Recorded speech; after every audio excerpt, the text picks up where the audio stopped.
All right. Well, thank you for staying on after the senator left. We're very impressed by the fact that you've got such ability to sustain yourselves. This is going to be a very gentle diplomatic panel. All of us have been career diplomats and don't expect any fire coming out of any of our mouths. But lots of good analysis, and maybe even some thinking about policy. But I'm most impressed by the fact that these three colleagues have agreed to join today. I presume most of you know Zal Khalilzad, who has been a friend of mine for many years and who was ambassador to many places. I think he was only one ambassador to more places than Tom Pickering. But Nobody's been to more embassies than Tom. Yeah. And he's about as sensible a person on this region as you can get. And not the least reason for that is the fact that he's from that region, and he has a sense of the culture, the history, and the current politics because of his time there.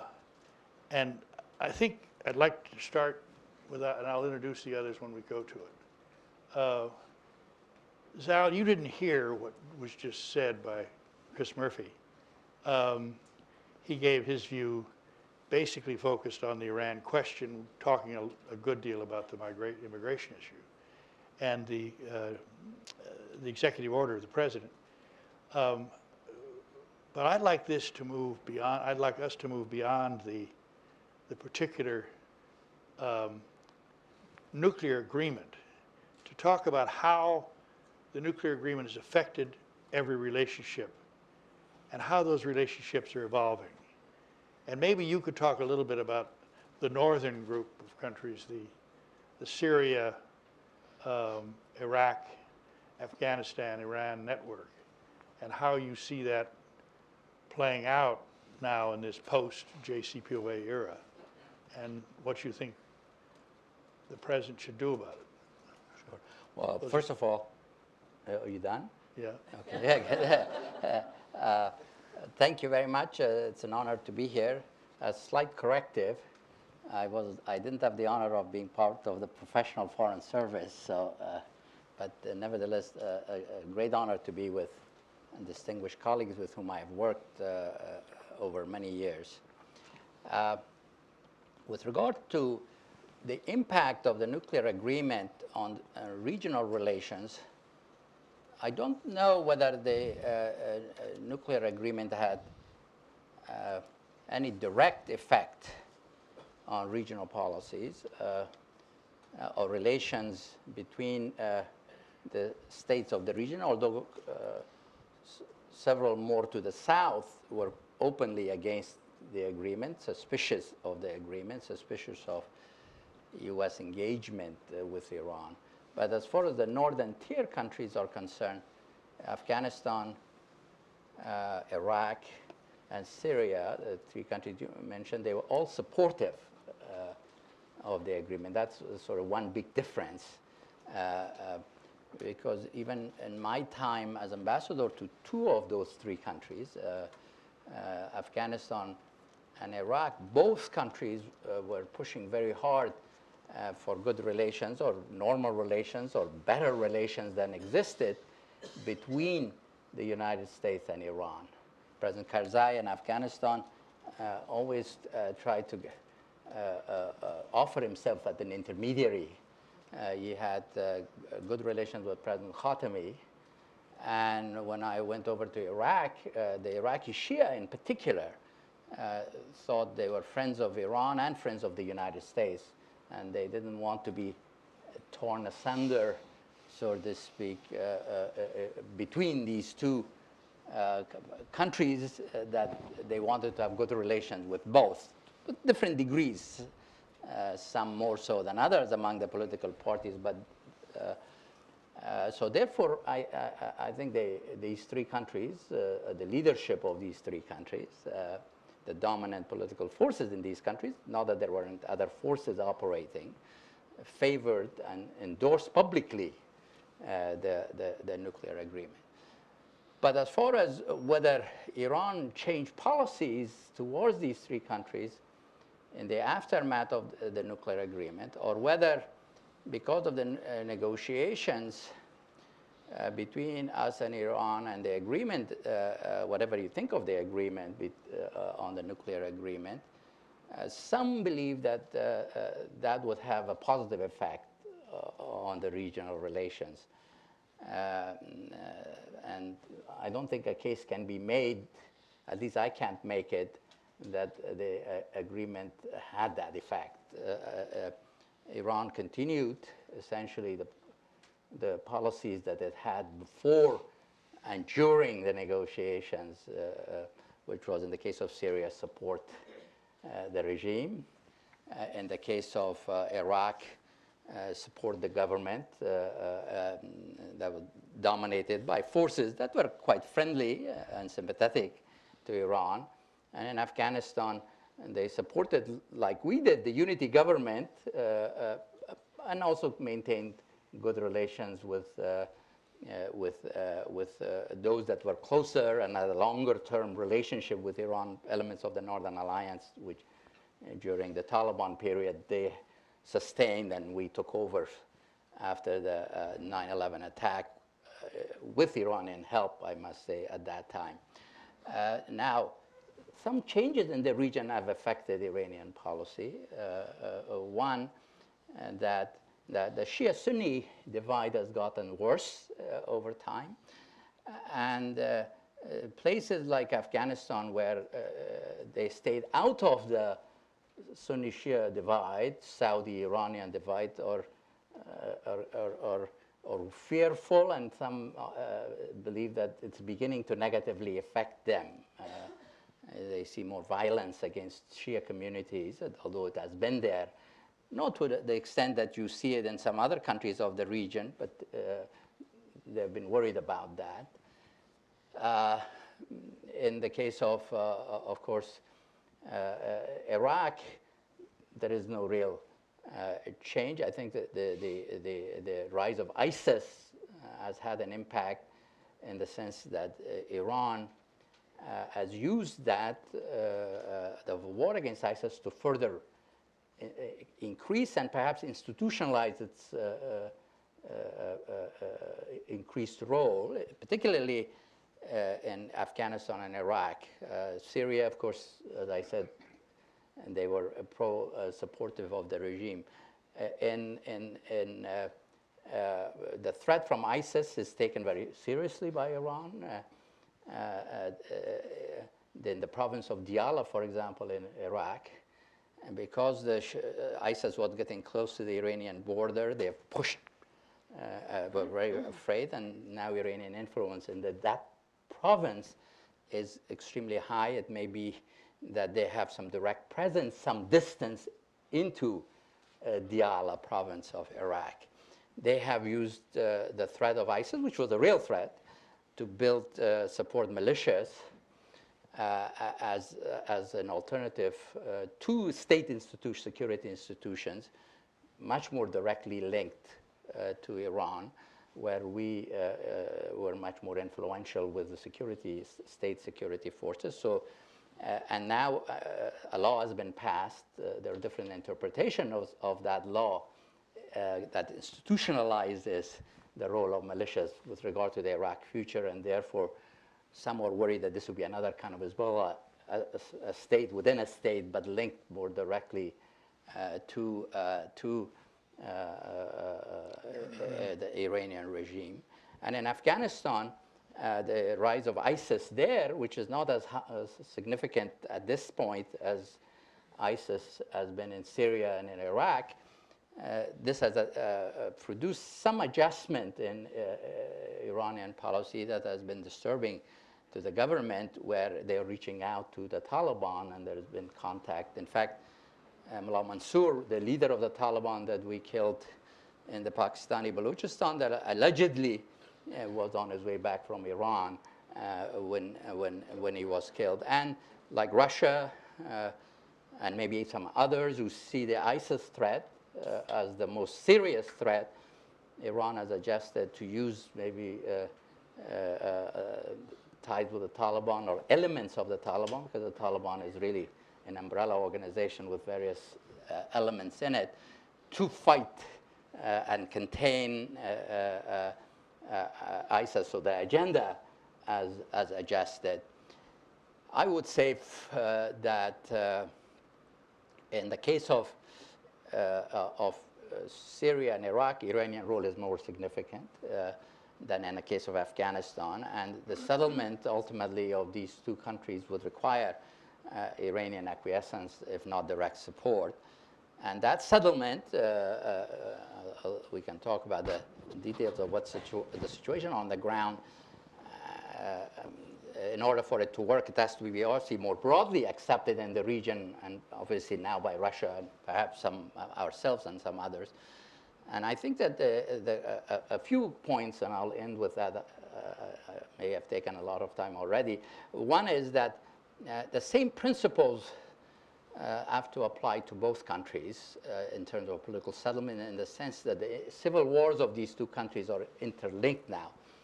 Because it has become in part sectarian, in part ethnic, and because smaller identities such as ethnicity, sectarian identity have become very politicized, how do you accommodate this in a context where there is also regional polarization? And so if a majority community the principle could be as dominant power. In the case of Iraq, the constitution gave power to the prime minister through parliament. It's a parliamentary system. And the Shia voted for their identity during the early period. The hope is that over time they will become issue-oriented, but in the initial phase it was identity politics. The prime minister has been a Shia since the overthrow of Saddam, and that's the most powerful position, is the commander-in-chief of the army and what have you. But then, how do you accommodate the other communities where identity is also politicized, issue orientation is there, but not as strong as identity politics, is to have federalism or confederal arrangements. And the Kurds pushed for that in the case of Iraq and got it, and in the case of Sunnis, they were initially opposed, and now there's a lot of support in the Sunni Arab community, which felt the country belonged to them, and they were in favor of a very strong center. They thought they would dominate or dominate again. They initially were very much against federalism. But now that has changed. And I think that for the Turks and for Saudis and others to accept a settlement in Syria, it must reflect a similar proposition where the Sunnis are the majority. And I think the challenge for diplomats, Russian, American, whomever wants to play a positive role, is how do you arrange that where you could have, given the power balance in which the Sunnis are not in a strong position, that is in part the trick, that you have an arrangement where you have a weak presidency, perhaps potentially, a stronger parliamentary prime minister, autonomy for the various communities who are fearful of each other at this point because of nostalgia in part, revenge in part, that you can have an arrangement with international support where Alawites can run their own affairs, maybe some of the Sunnis and Kurds similarly. And I think there are lessons to be learned from the Iraqi experience. That does not mean, as the case of Iraq demonstrates, that this is going to be easy, quick, and you will get a peaceful outcome right away. You know, these processes take many generations to work themselves out. The sense of time is different. The hold of history is much stronger. Nostalgia is powerful. Revenge is very powerful. Local interferences of regional players are there. They have their own agendas, not the same necessarily of the local players. But I think that seems like a sensible kind of objective for us to also embrace for the new administration, and maybe we can, working with others, we can make progress. But Iran's role will be significant in both cases and cannot be ignored. Good. I want you to know that when he was at the UN, we were giving a going away party for Javad Zarif, who was then ambassador to the UN, and he was leaving, and Zal was then the US ambassador. And we were giving a going away party, we were having Kissinger for the event.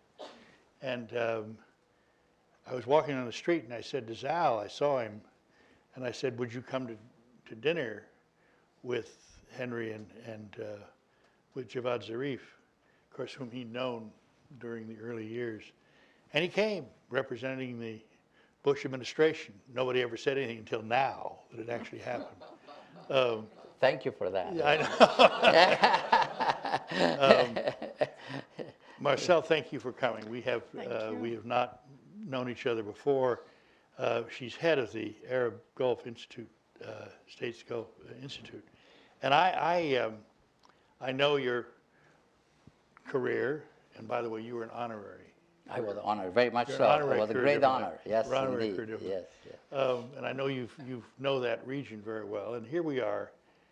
The answer to the question, what effect did this agreement have, which is the theme around which the symposium is organized, seems to me that it did intensify the concern in the Gulf states about what the relationship would be with Iran.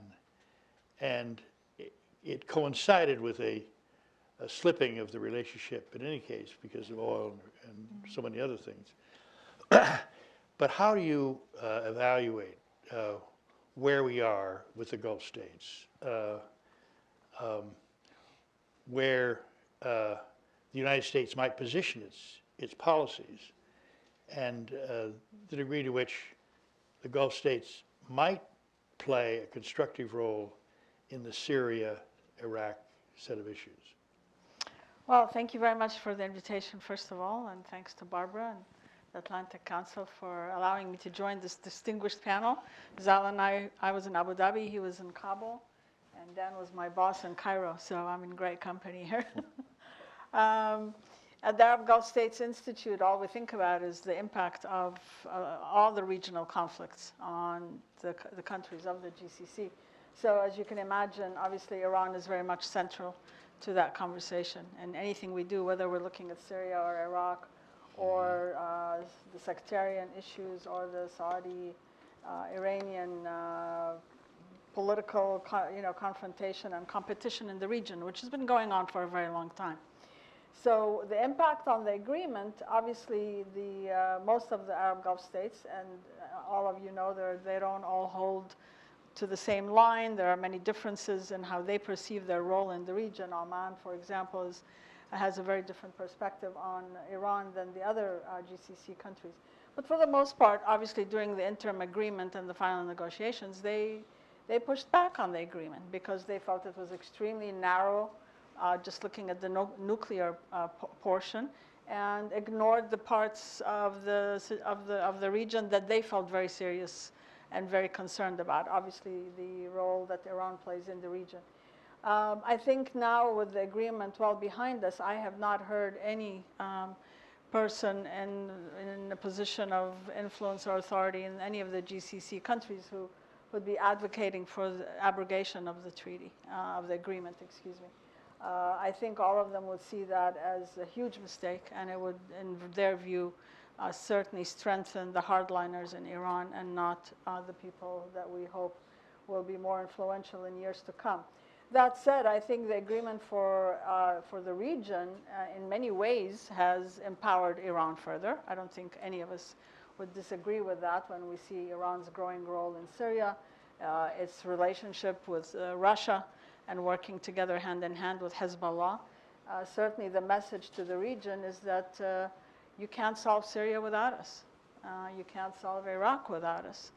And now Yemen, you can't solve without us. So the impact of the agreement for the Arab Gulf states, it certainly took away or delayed Iran as a nuclear power, but in every other way, it took it out of the box. And it's become a much more influential, much more of a player that they have to contend with. So in terms of where we are today, I think the situation in Syria and probably the incoming of the Trump administration are probably playing a constructive role in that the region is waking up for different reasons and thinking about why they have to talk. I think from the Arab side and the Saudi side in particular, the fall of Aleppo was huge. I think it's a wake-up call. You're not going to solve Syria without talking to Iran.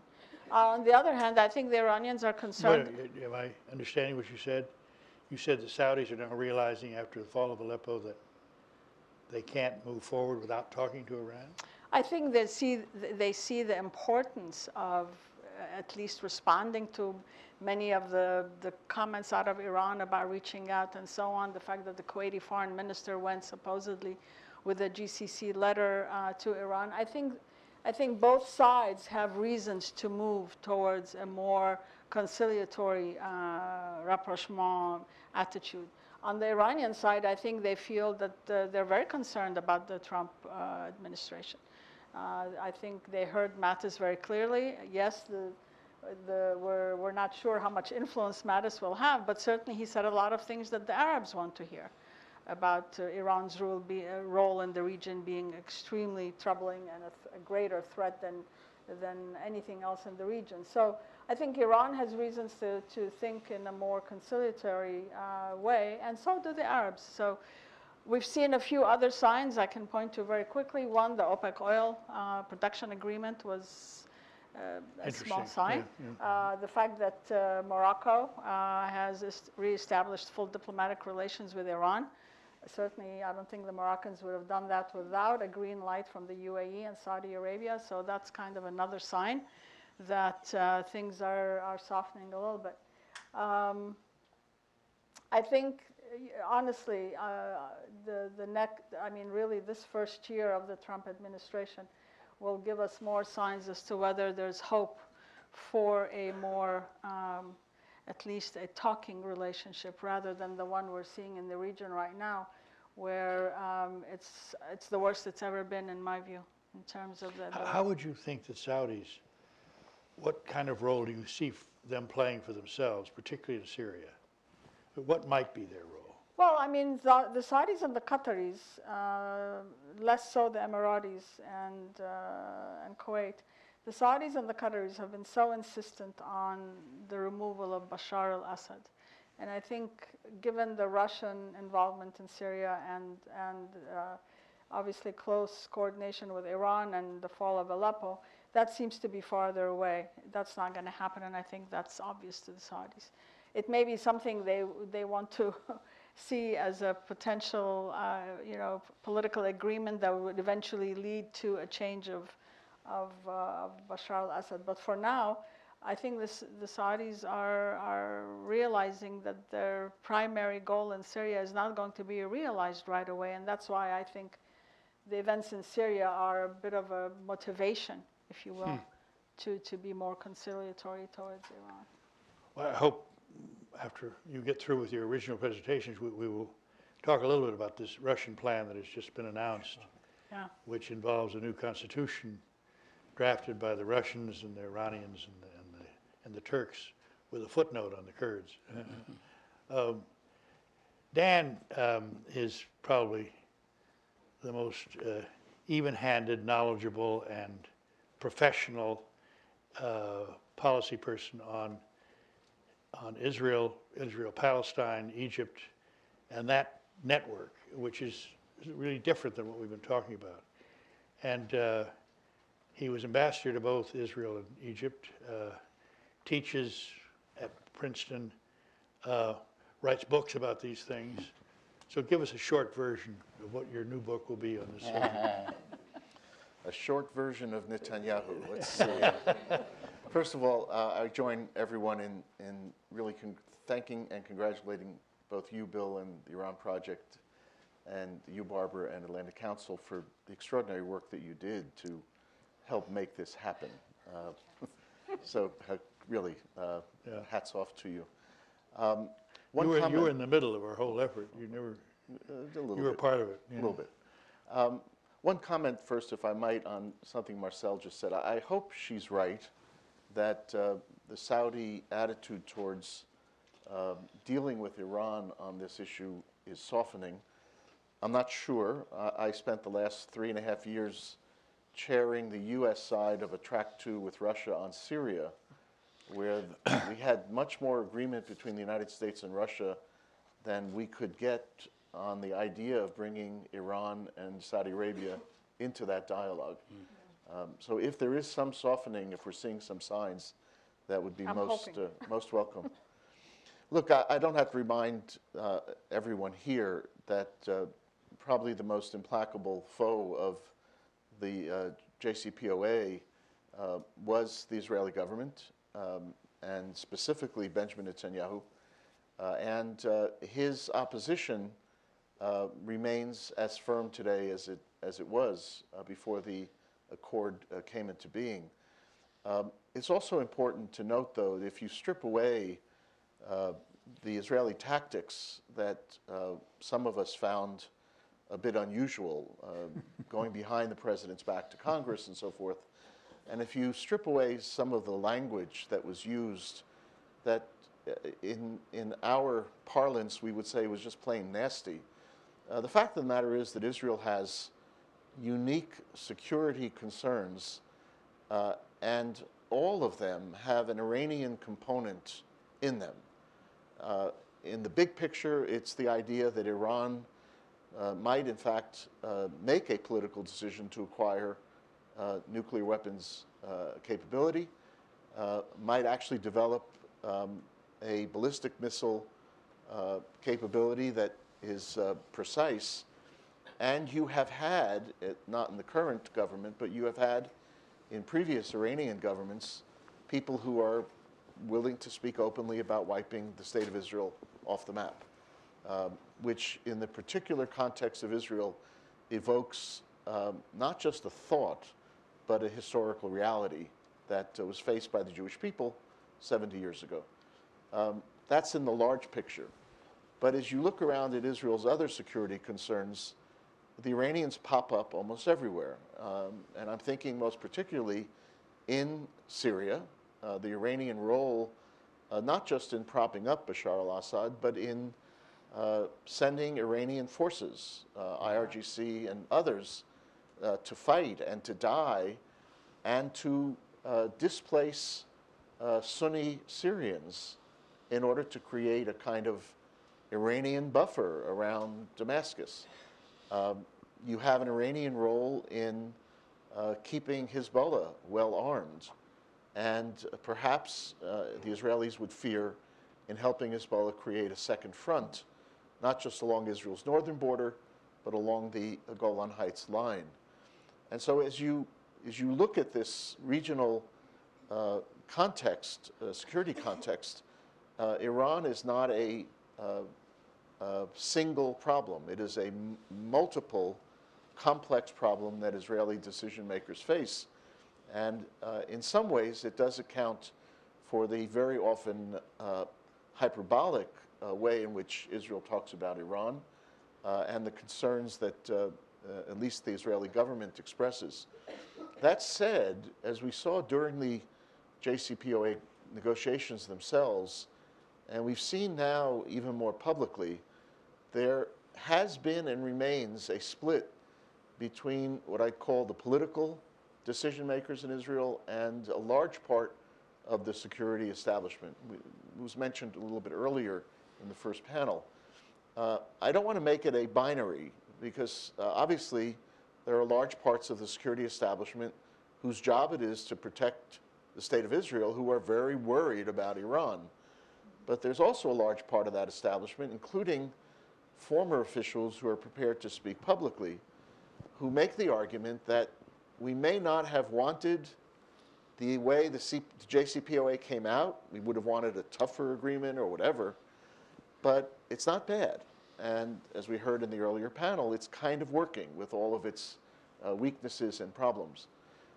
Secondly, these folks argue the way to get the United States to pay more attention to Iranian behavior that's not included in the agreement, which is everything else, support for terrorism, what it's doing in destabilizing or undermining other governments and so forth, human rights, is not to fight the United States government, as happened in the Obama administration, but to try to work with the United States government. Now, we're going to have a way of testing this proposition in a few weeks, because the Prime Minister of Israel is going to be an early visitor to Washington. We don't know much of what has happened in the phone calls that have taken place, but the prospect is, I would think, fairly high that the Prime Minister will come in with a very ambitious agenda, both on Iran, but also on issues closer to home, which are not part of today's agenda, but just to mention them, this whole complex of issues of whether the United States will move its embassy to Jerusalem, recognize something in Jerusalem as the capital of Israel, our attitude towards Israeli settlements. You recall last week Israel made some announcements, and the White House spokesman was quiet, didn't really condemn or comment on it, or even the question of potentially Israel's annexing parts of the West Bank. Unlikely that they would seek to annex all of the West Bank, but there's been talk of annexing some of the big blocks, or to start with some areas in Area C. And we're going to be faced in the next few days with the fourth issue in this other complex, which is how the United States reacts to what looks like Israeli legislation that would retroactively legalize settlement outposts that are not only illegal under international law, but are illegal up until now under Israeli law. And they're about to be magically, the dust will be thrown on them and they'll become legal. So Netanyahu is going to have that on his mind. Already the Israeli government on these issues seems to be dipping its toe in the water. It's quote unquote gotten away with the announcement of more settlement activity. No reaction I saw today on Netanyahu's announcement that he's going to move forward with the retroactive legalization bill. So it seems that they can take these baby steps towards what they really would like is American support for increasing control over the West Bank, legal control. There's the second big issue, which is Iran. And I don't think, frankly, that Netanyahu is going to walk into Washington and ask for abrogation of the accord, but rather to do the kinds of things that the Israelis have talked about, even those that have not particularly liked the accord, as well as those who have. They've talked about now for a few years during repeated visits that I've made and discussions with them. Number one is, what is it that the United States will do when there is a major breach of the agreement? Israel wants to know and would like to have some kind of an assurance that the United States will react, not with just with words, but also with actions, if there is a major breach of the agreement, which is clear, uncontestable in terms of the P5+1, but is not remedied by the Iranian authorities. Number two, the Israelis Netanyahu will expect some reiteration of the idea that a military force has not been taken off the table. The two, number one and number two, are connected, but they're also separable. You recall that Netanyahu had trouble within his own government in gaining support for the idea of military action. Clearly had trouble gaining support from the United States. He wants to know whether Trump's ready to say the words and the impact that that will have on the ears of the Iranians listening to it. Number three, there are tangible issues that Netanyahu will hope to get. For example, the Obama administration negotiated a $38 billion 10-year aid program, which some Republicans, even during the Obama administration, argued was insufficient, and which had provisions in it that took away some of the benefits that Israel had enjoyed over the years, such as about 26% or 25% of our aid being able to be used in Israel to bolster its defense industries. So Netanyahu, I would be pretty sure, is going to talk about reopening or opening that 10-year accord and finding ways to improve it from Israel's perspective, so that not only would, for example, the defense aid come back in, the aid for Israeli defense industries come back in, but there would be assurances that additional support for missile defense, Israeli missile defense, would be additive to whatever number is agreed upon over 10 years, rather than incorporated in the 38 billion, which is the way it's defined today. So the Israeli attitude, I think, is going to be, in a way, transactional rather than ideological or political. Yes, Netanyahu will say all the things that he has said about how horrible Iran is and how horrible the agreement is, but behind closed doors, he's going to try to make a deal, I believe, with the president and come out probably pretty well satisfied. If I can offer one comment on Egypt, is that okay? We were hoping. Yeah. You know, the Egyptian attitude towards this has always been much more challenging to understand. The Egyptians have had a very long-standing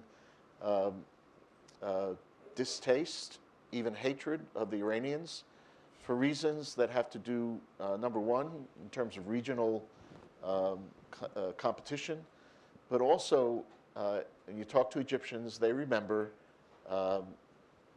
Iran's attitude towards the assassination of their president back in 1981. And I heard consistently, 20 years later, serving in Cairo, you know, we will never truly be friends with the Iranians while a main street in Tehran is named after Khalid Islambuli, who was the assassin of President Sadat. Symbolic, perhaps, but it really cuts deeply into the psychological being of many Egyptians, including at the top of the top echelons. Number two, the Egyptians have been staunch defenders of the Non-Proliferation Treaty, and in this respect, their target has always been Israel as a non-member of the Non-Proliferation Treaty and as an undeclared nuclear power. And so the Iranian nuclear issue always seemed to the Egyptians to be almost of secondary importance. Iran's far away. Egypt was not going to really be a target of Iranian aggression. But the Egyptians were always, over these past few years, trying to get the world also to focus on the Israeli program, as they've done in each NPT review conference since the treaty was established. So that accounts in part for the fact that Egypt has basically been silent over the agreement, letting the Saudis and the Gulf states take the lead, hoping to get some tangible benefits in terms of increased security assistance. And I think this would also account for the fact that President Sisi has been an early, at least public supporter of President Trump. Again, a transactional view on the part of a country that doesn't have an ideological opposition to the Iranian nuclear program, even though it has an ideological view about Iran per se. Good, great. Let me ask one little question of you two. There's been sort of a subliminal alliance that has evolved between Iran and Saudi Arabia. Iran and Saudi Arabia? Over, Israel and Saudi Israel. I mean, Israel, Right. Saudi Arabia. Right. I'm sorry, against Iran, because Right. of Iran. Is that a reality? Are they functioning that way? Is that? Look, below the surface, it's even better than subliminal. It's happening. There's a lot of cooperation underway between Israel and most of the Arab world that used to be off limits. And how big a factor is Iran opposition, mutual opposition to Iran? Is that a? I tell you, that's huge. Sure. I was in Saudi Arabia a few weeks ago, and all the leaders, especially the Deputy Crown Prince, was saying, and with the military people in the room, that they don't regard Israel as a threat, and they have no plans in that regard, and their planning doesn't focus on Israel, and it is largely because of Iran and the threat that Iran poses. One effect of perhaps the neglect, some would say, or a bit of disengagement or lack of adequate support to allies by the Obama administration has been that it has affected the regionals maybe coming together more, like Israel and some of the Arab states who shared similar threat perception. But And how I would think that has play been an out? effect. Let's say he does make the decision to move the American embassy to Jerusalem, and the prediction is that violence would break out. Would the governments of the Arab countries want to repress that, or would it be basically coming from ISIS and others? You know, Bill, what's interesting is you didn't hear me mention that Netanyahu was going to bring that up. Right. When he's asked publicly, as he was yesterday, he will say, of course, we want the American embassy to be in Jerusalem, and members of his cabinet will say so.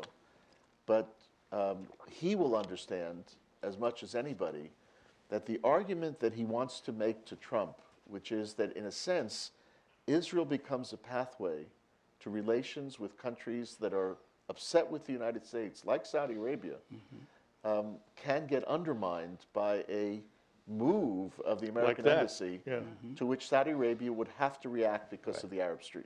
They'd have no choice. Right. Yeah. And I think Netanyahu understands that very well. Let me ask one more question before we go to the audience. There was an agreement, sort of the beginning of an agreement announced yesterday that Russia issued after their meetings with Turkey and Iran and some of the opposition forces, not all of them by any means, in Syria, on Syria, which included the draft of a new constitution. And the new constitution would include a great deal of, as Al said, a confederation, a great deal of decentralization. And of course, a key issue is that Russia has in there a sort of semi-autonomous Kurdish element in Syria. Do you think that it seems likely to you that Russia, Iran, and Turkey, if they could ever sort some of these things out, could carry forward the UN mandate on trying to find a long-term solution to Syria without us? Well, I mean, it's I think that's unlikely, but I don't think we would have a problem with a formula along the lines that you have described, although I haven't read the details of it. But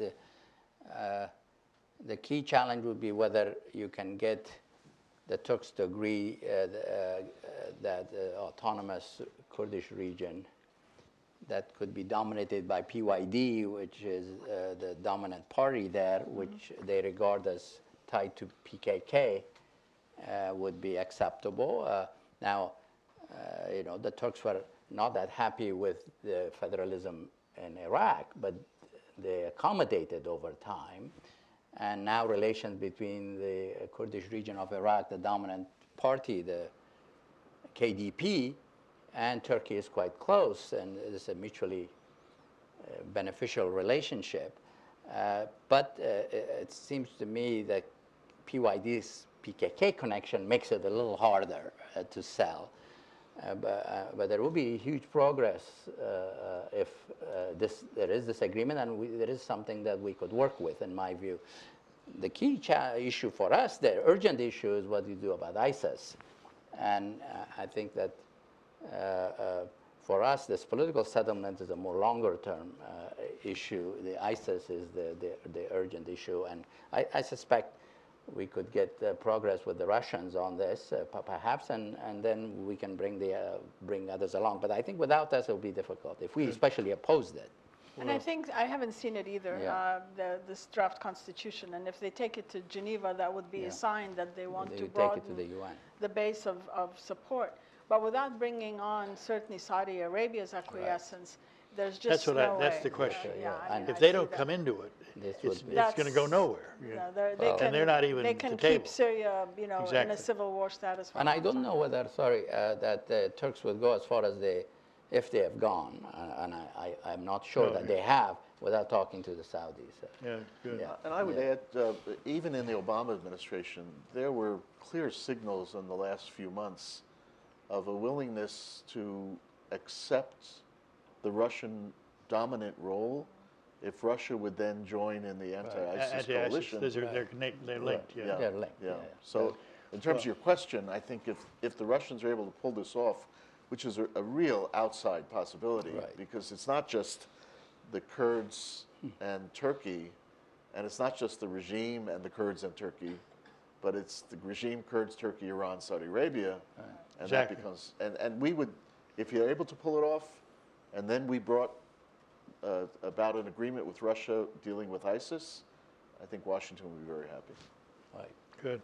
Well, this has gone on, but I hope you all benefited from their wisdom. Any questions? Yes? You'll get a microphone at some point.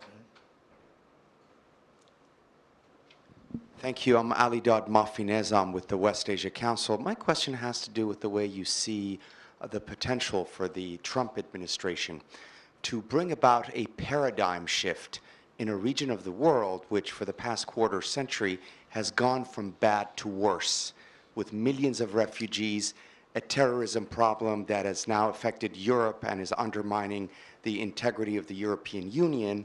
And so I wonder whether we could envision a fundamental paradigm shift in the role of the United States and its leadership in that region that would bring about a different outcome altogether. Thank you.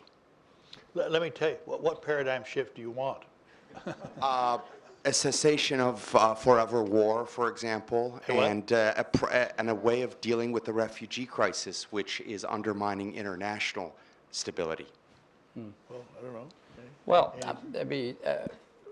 I would say that ambitious paradigm shifts in the past, some would say, have not produced very big positive results. So my judgment is that the administration is likely to focus sharply on how it defines primary American interests and to go in protecting those.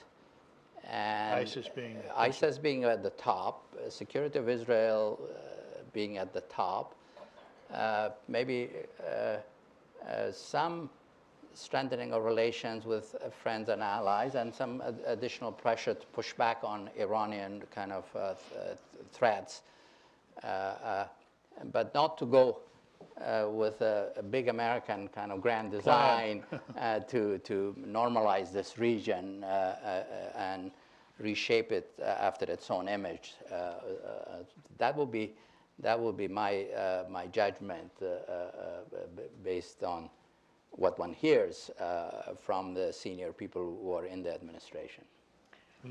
I would only add that I think the perception of disengagement in the last, certainly in the second term of the Obama administration, I think what we're going, and I have no way of knowing what the Trump administration is going to do in the region, but my guess is that there's not going to be more engagement. I think that was if you look at the issue from purely American national interests, I don't see the U.S. Returning to, the level of engagement Iraq or pre-Iraq days. So I think we're going to see an increase in regional players, either becoming more coordinated, although I'm never very optimistic on that front, but certainly taking decisions into their own hands, and we've seen that already, I think, over the last few years. And I think you will see Russia more engaged, and I think the regional players, are now looking at Russia, they're looking at China, they're strengthening relations with India. I think they've seen the writing on the wall that the U.S., even with this new administration, is going to be more of a, taking a bit of an isolationist view and not getting involved in a big way. I don't know if Dan. Yeah, I would just add one point, which, in a way, the executive order this weekend identified this administration's axis of evil. You have 7 countries that have now been identified as the countries that we're not going to want to deal with. Saudi Arabia was not on that list. Egypt was not on that list. So at best, I think you're going to find an administration that wants to do some repair work, put some Band-Aids on the bilateral relationships with the countries that felt alienated over the past few years of the Obama administration.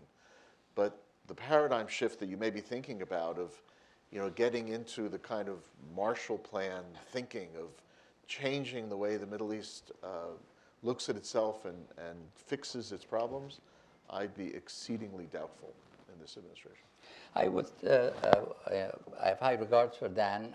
I wouldn't use the same terminology of the axis of evil equivalent to this, whatever one thinks of. That was what's called a diplomatic disagreement. In the sense that, I think we have, for example, take the case of Iraq. I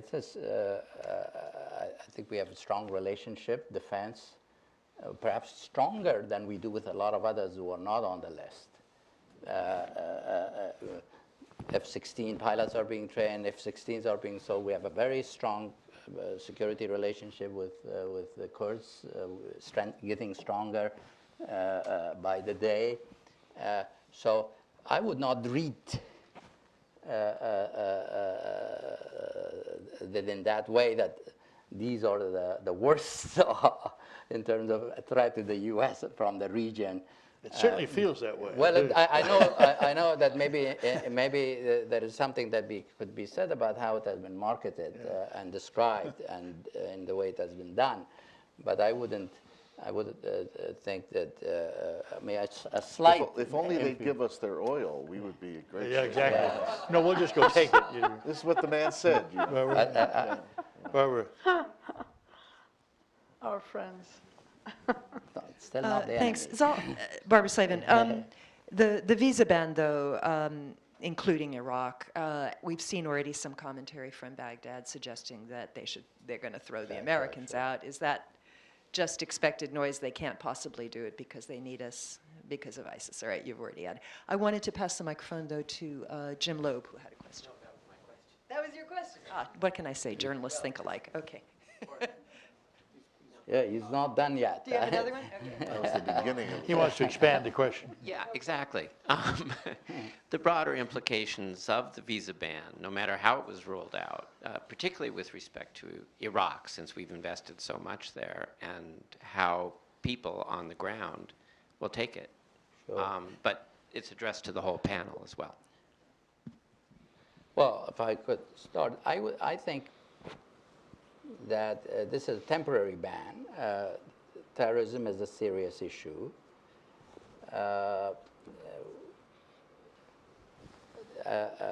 Hopefully, although I have my own observations about the way it was done and how it could have been done differently, is that it could lead to a reasoned debate that takes into account, obviously, our security, but also takes into account how it affects our friends, those who are fighting terrorism in the region, and how it affects the growth of terrorism or the weakening of terrorism, and of course, our values. And I think this is opened a debate that hopefully a reasoned discussion can produce an outcome that meets all of those concerns. So, I mean, I have concerns that people who helped me as ambassador to Iraq or Afghanistan or helped our military, wouldn't want them to be negatively affected, although there has been some already some effects. So there are issues, but I think that given the threat to the homeland and that terrorism is a reality, some review of whether we need to tighten and how to do it in a way that meets all those other criteria if it leads to a reasoned debate, it could the effects in the region must be taken into account, maybe more minimal if we immediately go as to what it is and what it isn't. Yeah, the question moving forward is whether or not the administration keeps shooting from the hip and then fixing problems after they've shot, or whether they do some planning. Right after 9/11, a directive came around saying special visa procedures for anyone born in Iran, Iraq, Syria, a bunch of countries. I was in Israel at the time. a large part of the Israeli population were born in Iran, Iraq, All of those and I countries. was not allowed to give them visas, including former president, the late Yitzhak Navon. Right. So, you know, this was a case of that administration having shot from the hip, but after, you know, for good reason. I mean, we had just been attacked, as opposed to this administration, which is putting out executive orders without vetting them properly, going through legal procedures, checking with heads of department. And that's really the difference that we're talking about. Can I add one more thing very quickly? I think all the countries in the region understand very well the security issues. They've all suffered from terrorism. And so that would not be an issue. The issue, I think, from their perspective is that instead of putting something out that increases your security by doing extreme vetting, whatever that means. I think 4 years is vetting enough. But anyway, if you want to do more vetting, whether they're refugees or visitors visa, nobody would have objected to that. I think what's very insulting to the region is that they feel that they've been put on there primarily because they're Muslim countries, and second, because they're Muslim countries that are in conflict, which is the worst time to put that kind of restriction on them, since a lot of them are trying to do family reunification and immigration. So I think the way it was done was a huge mistake. If you care about what other countries think of you, if you don't, then maybe, as Dan says, we just correct mistakes and we go on. So, Yes. Yeah, back there. No, go ahead. Yeah. I'm Harlan Ullman with the Atlantic Council. I'd like to provoke and challenge the panel this way about a paradigm shift. Could there not be an implosion in the region? And this is based on a quasi-isolationist view, what Trump may or may not want to do with Russia and concessions, that his focus in that part of the region is anti-ISIS, which means it's going to be Yemen, it's going to be Iraq and Syria, but in a very constrained way. And of course, we haven't really seen how he's going to deal with China. So I think that the possibility of the steps that Mr. Trump may take could really cause the region to implode, not the opposite. And I just wanted your comments if you thought that through at all. Tell me, what do you mean by that sort of? Well, we've done very well with the whole refugee immigrant problem, which has really been a great plus for us, which has started things off. Supposing Mr. Trump does not listen to Mr. What would an Not-Use, implosion be in your? you have a widespread continuation of anti-Americanism, of radicalism. You have an American quasi or American withdrawal from making the region as important in the past, so a vacuum is made, and that the focus is going to be on anti-Islamic State activities, which is going to be more special forces and drones, which are going to exacerbate many of the tensions in the region. And how we deal with Saudi Arabia really remains to be seen, but part of this could be a withdrawal from the Joint Comprehensive Plan of Action. I mean, this is a perfect storm in essence, but after the last 10 days, I'm not sure it's something that should be immediately discounted as fiction. Well, I mean, the region is very unstable, as I don't have to tell you that. So you could draw some of these scenarios regardless of the U.S. role. But the U.S. role, I do not agree myself that we're going to end up exactly as you described, although there is some uncertainty. For example, if you read what the Secretary of Defense said in his confirmation hearing, you can draw from that that we're going to be in some ways more engaged on missile defense, for example. He emphasized on regional partnerships. What he said would be music to the ears of, as you said, to some of our traditional allies. But what I was saying about the U.S. not having a grand design to transform this region doesn't mean that if to serve those specified U.S. interests, narrowly defined, could be done with this engagement. You couldn't achieve those goals effectively without disengagement, with disengagement and and without partnerships and strong relationship and significant capabilities in the area. It was so I sometimes we give ourselves at our role more credit in shaping the region. It does happen occasionally, but largely what I think has happened is what my colleague here has said, which is the role of regional players have become more important. And there, my hope is that over time, and here we can help, that Saudi Arabia, Iran, and Turkey could reach some understanding among themselves about the future of this region, with Israel, perhaps if not directly involved, through dotted line involved, as to some rules of the game and mutual accommodation between them. Here, again, a balance of power among these players would be helpful, and I believe that we could play a role in that as well. You know, if I just may add one point, what's interesting about the question is you can think of all kinds of scenarios, but in a sense, that kind of a question flows from the fact that, as Marcel and Zal have been saying, this is a region where state actors have given way to either non-state actors or to countries on the periphery, being Turkey, Iran, and Israel, effectively. Saudi Arabia as well, but the three determinants of regional events in the future are very much going to depend on the interaction of those three countries. So will there be an implosion in other places? There is now, whether you want to count Libya, Yemen, Syria, and those kinds of things can happen. Whether or not it starts to encompass the three primary determinants of power relationships, I think is not likely to happen because they're acting, in a sense, out of more traditional balance of power interests than not. Let's take one last question. You. Ibrahim Mohseni from University of Maryland. So from the beginning of this session today up until now, there's been a big elephant missing in this room. Would you speak into the microphone? Yes, and that's the Iranian election coming up in less than 4 months.